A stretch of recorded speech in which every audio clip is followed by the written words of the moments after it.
Hello students, अब हमारा next topic होगा रिफ्रैक्शन ऑफ लाइट का।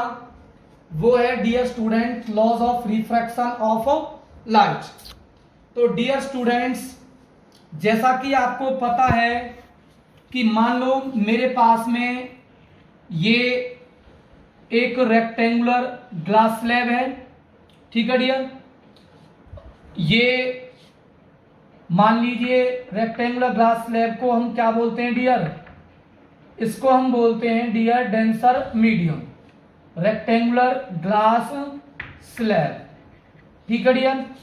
ये हमारा होता है डेंसर मीडियम, ठीक है डियर।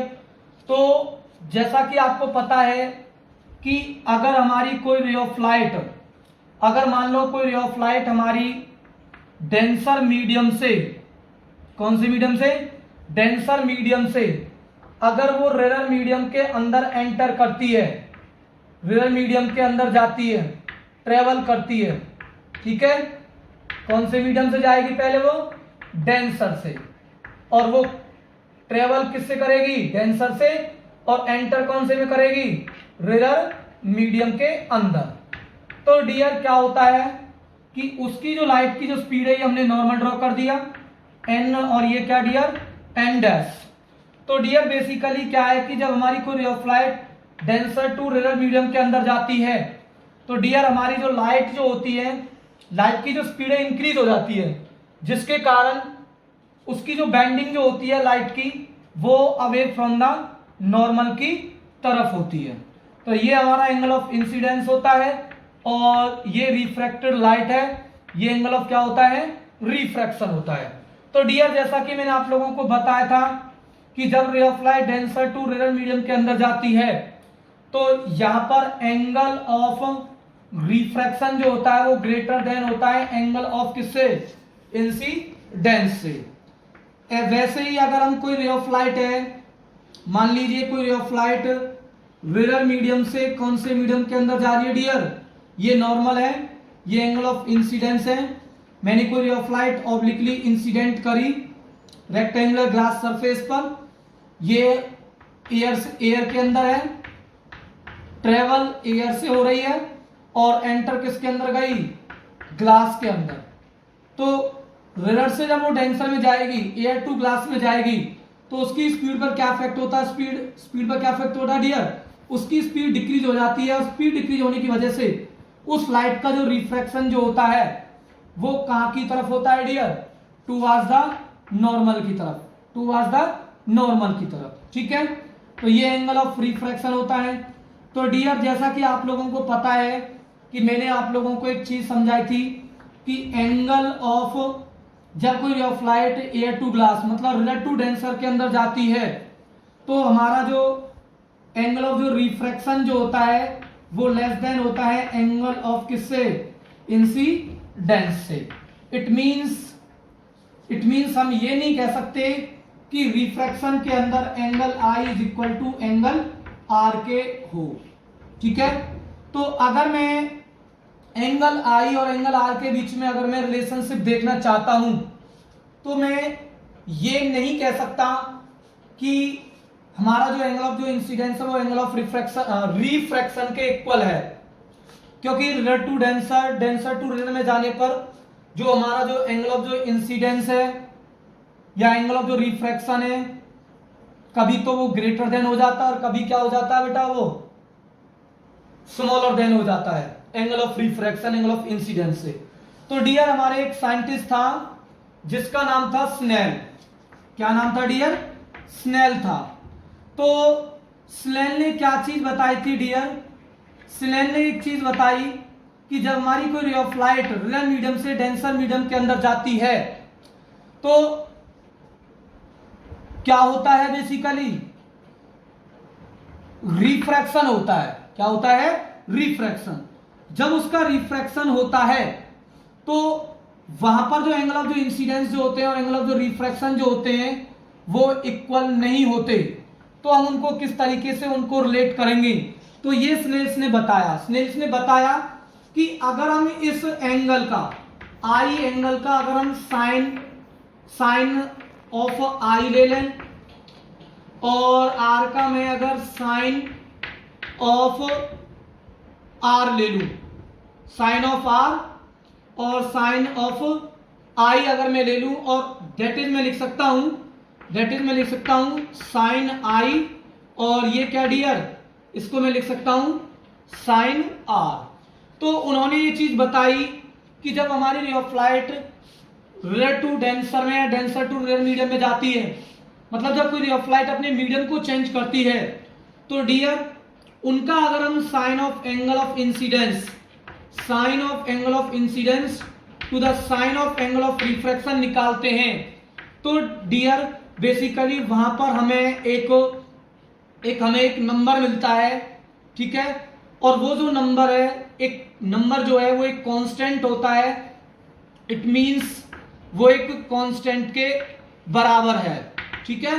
तो उन्होंने ये चीज बताई कि sine of angle of incidence to the sine of angle of refraction is equal to the constant, that is इस कांस्टेंट को हम डियर क्या बोलेंगे, एन, या मैं इसको बोल सकता हूं म्यू, या मैं इसको बोल सकता हूं एन, किसी किसी बुक में अलग अलग लिखना मिल जाएगा। तो ये बताता है कि जब हमारी ray of light one medium से अनदर मीडियम में जाती है, तो लाइट हमारी सेकंड मीडियम के अंदर बेंड होती है। तो जो हमारी लाइट कितनी बेंड होती है सेकंड मीडियम के अंदर, वो बेसिकली उस मीडियम का इंडेक्स होता है, वो बेसिकली उस मीडियम का क्या होता है, इंडेक्स होता है। उस इंडेक्स को हम बोलेंगे डियर रिफ्रैक्टिव इंडेक्स। क्या बोलेंगे, refractive index, that is it is a constant. ये कांस्टेंट किस किस का होगा, ये सबसे पहले किसने बताया, स्नेल्स ने। ये किस किस का कांस्टेंट है, ये sine of angle of incidence upon में sine of angle of refraction, that is known as this is known as Snell's law। क्या बोलते हैं डियर, इसको हम Snell's law बोलते हैं इसको हम, ठीक है। और one of the important law है, मतलब आप लोगों से पूछा जाए कि रिफ्रैक्टिव जो इंडेक्स है उसे हम कैसे डिफाइन करेंगे, या सबसे पहले रिफ्रैक्टिव इंडेक्स को किसने डिफाइन किया, तो स्नेल्स लॉ ने डिफाइन किया था, ठीक है। तो डियर मैंने आपको जब लेटरल डिस्प्लेसमेंट कराई थी, तो मैंने आप लोगों को एक चीज बताई थी कि लेटरल जो डिस्प्लेसमेंट है वो बेसिकली उस मीडियम के रिफ्रैक्टिव इंडेक्स पर भी डिपेंड करेगी। तो पिछले चैप्टर में आप लोगों ने एक टर्म पढ़ी थी मैग्निफिकेशन इसमें ही पढ़ेंगे, बट मैं आपको एक चीज बताना ये चाहता हूं कि जब हमारी कोई ray of light one medium से अनदर मीडियम में जाती है, तो उसकी जो बेंडिंग जो होती है, उसका जो रिफ्रैक्शन जो होता है सेकंड मीडियम के अंदर होता है। अब वो रिफ्रैक्शन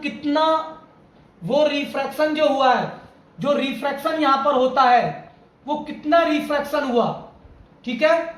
मतलब उस अमाउंट ऑफ रिफ्रैक्शन को अगर मैं कैलकुलेट करना चाहूं कि ये मीडियम कितना बेंड कर सकता है, कि अगर कोई ray of light one medium से अनदर मीडियम में जाती है, जैसे एयर तो वो ग्लास में जा रही है, तो वो एयर से ग्लास में जाने पर तो ग्लास उस लाइट को कितने अमाउंट में रिफ्रैक्ट करेगा, इस अमाउंट ऑफ लाइट को बेसिकली हम एक नंबर से, एक इंडेक्स से डिटरमाइन करते हैं। उस नंबर का, उस कांस्टेंट का, उस इंडेक्स का नाम है रिफ्रैक्टिव इंडेक्स ऑफ मीडियम बोलते हैं, refractive index of medium.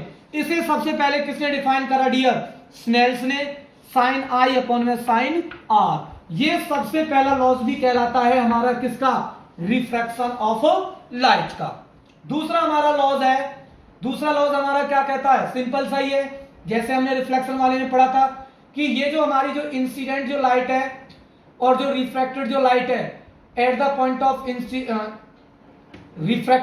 Incident light, refracted light and normal at the point of incidence, ये एक सेम प्लेन के अंदर लाई करते हैं, सेम प्लेन के अंदर क्या करते हैं, लाई।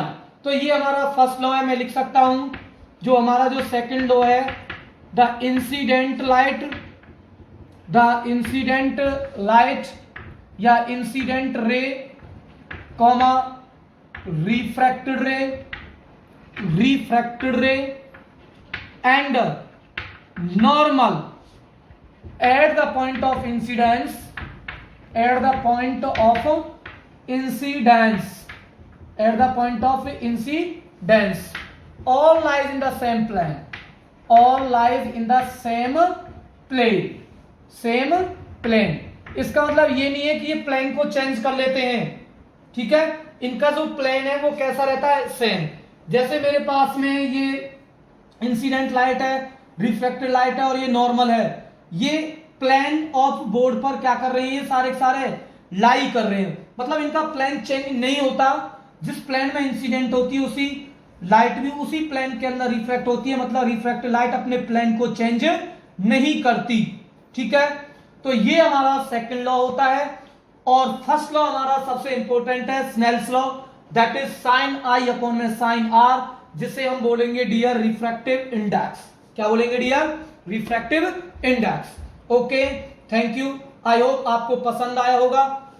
डियर एक स्टूडेंट्स, डियर मैं एक चीज और कहना चाहता हूं कि आप हमारे चैनल को सब्सक्राइब करें और जब भी आप वीडियो को वॉच करते हैं तो लाइक जरूर करें, चैनल को सब्सक्राइब करें, वीडियो को शेयर करें। और दूसरी चीज, सबसे इंपॉर्टेंट चीज है कि आप डियर कमेंट जरूर करें कि सर हमें पढ़ाई समझ में आ रही है, सर आपने बहुत अच्छा पढ़ाया सर, तो हमें इस चीज से डियर हमें मोटिवेशन मिलता है। तो हम बड़ी मेहनत से आप लोगों के लिए वीडियो बना रहे हैं, अपलोड करते हैं, मतलब बहुत सारी प्रॉब्लम्स होती हैं। और डियर आप पढ़ो, मैं आप लोगों से हाथ जोड़ करके रिक्वेस्ट कर रहा हूं, बहुत इंपॉर्टेंट टॉपिक चले हुए हैं, नया टॉपिक चला हुआ है, तो आप पढ़ेंगे और लाइक करें, सब्सक्राइब करें और शेयर करें और कमेंट करके जरूर बताएं कि सर वीडियो आपको कैसी लगी।